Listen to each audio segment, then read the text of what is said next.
Vowels.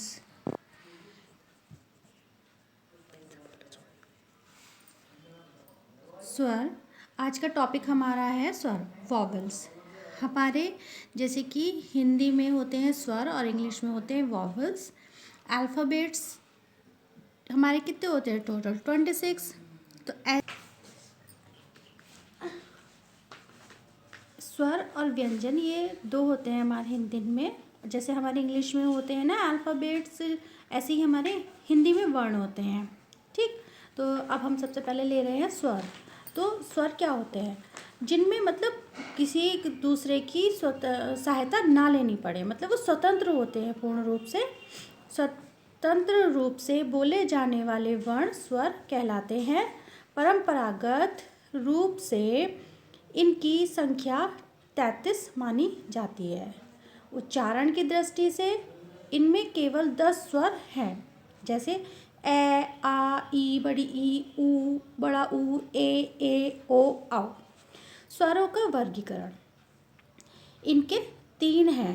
ठीक, सबसे पहले ह्रस्व स्वर, दीर्घ स्वर, फिर प्लुत स्वर। ह्रस्व स्वर क्या होते हैं? जिनके उच्चारण में कम समय लगता है, एक मात्रा का समय, मतलब ए, ई, ऊ 3। दीर्घ स्वर जिनके उच्चारण में ह्रस्व स्वर से अधिक समय, मतलब 2 मात्रा का समय लगता है, जैसे आ, बड़ी ई, बड़ा ऊ, ए क्या, ये कौन सा ए है जिसपे ए की मात्रा, जैसे क पे की मात्रा, के ल आ केला। ए ये कौन सी हो गई? आई की मात्रा, जैसे थैला, थ पे आई की मात्रा, ल आ थैला। ठीक, ओ की मात्रा, औ की मात्रा, औ की मात्रा, ये होते हैं 8। ये कहाँ लगता है अधिकतर? जैसे हमने डॉक्टर लिखा, ड बनाया, ये लिखा, फिर उसके ऊपर लग जाता है ये ऐसे करके। ठीक है, डॉक्टर। तो प्लुत स्वर क्या होते हैं? जिनके उच्चारण में दीर्घ स्वरों से अधिक समय लगता है, किसी को पुकारने में या नाटक के संवादों में इसका प्रयोग किया जाता है। जैसे राम, हम जैसे बोलते नहीं है राम, ओम, तो अधिक समय लगता है, तो इसे प्लुत स्वर कहते हैं। ठीक, अब हम इसका पूरा देखते हैं कि कैसे यूज़ करते हैं। जीभ के प्रयोग के आधार पर। ठीक है, अग्रस्वर। अग्रस्वर क्या हुआ? हमारे जो जीभ होती है, टंग होती है, उसका ये आगे का हिस्सा। ठीक, ये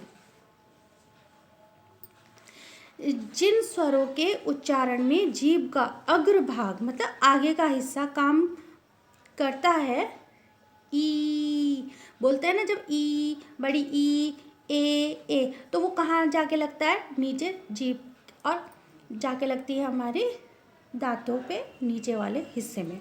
तो वो सिर्फ आगे का हिस्सा, मतलब हमारा जो भाग है वो काम कर रहा है।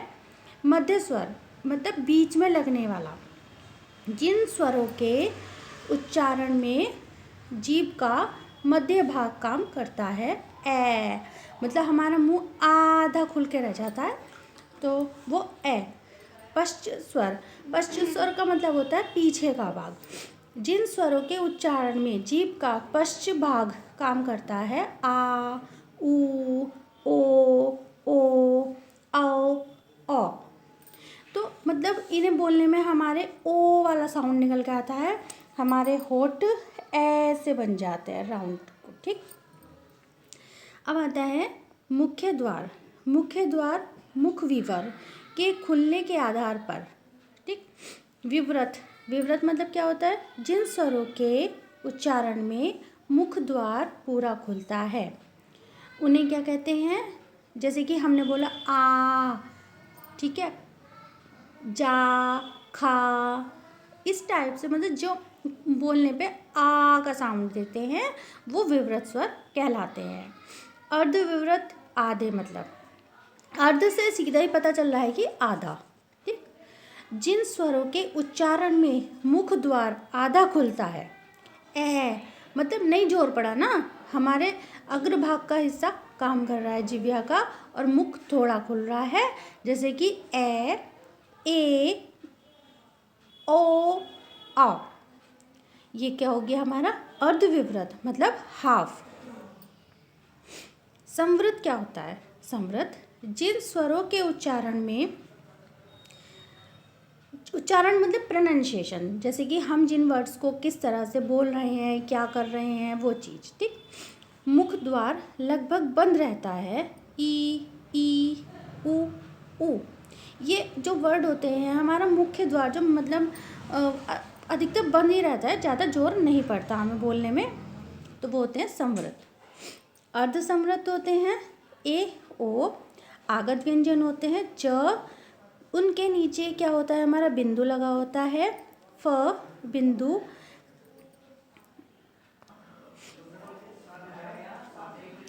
जैसा कि कल की वीडियो में बताया था, मूलतः हिंदी में उच्चारण के आधार पर 45 वर्ण होते हैं, 45 वर्ण होते हैं, उनमें क्या होते हैं 10 स्वर होते हैं, 35 व्यंजन होते हैं, ठीक है। ऐसे ही हमारे इंग्लिश में क्या होते हैं, वॉवेल्स होते हैं। वॉवेल्स हमारे 5 होते हैं और 21 हमारे कॉन्सोनेंट होते हैं। टोटल हमारी 26 अल्फ़ाबेट्स होती हैं। आप ये समझेंगे कि मैं इंग्लिश क्यों बता रही हूँ, तो थोड़ा सा डाउट क्लियर हो जाता है कि मतलब जब हम इंग्लिश में भी याद करते हैं, पढ़ते हैं, तो हमें पता होता है कि जो स्वर हैं वो वॉवेल हैं और जो हमारे व्यंजन हैं वो कॉन्सोनेंट हैं, ठीक है।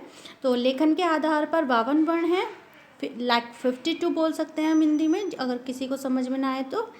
13 स्वर, 13 स्वर, धन 35 व्यंजन, 35 व्यंजन, धन 4 संयुक्त व्यंजन। इन स्वरों की संख्या हमने पढ़ी ली थी, ए आ ई उ ए ओ औ। 10 री अंक अहा 3, कुल 10 धन 3 बराबर 13, ठीक। तो इस तरह से हमारे वर्ण प्लस स्वर क्लियर हुए। ऐसे ही आप मेरे साथ बने रहें।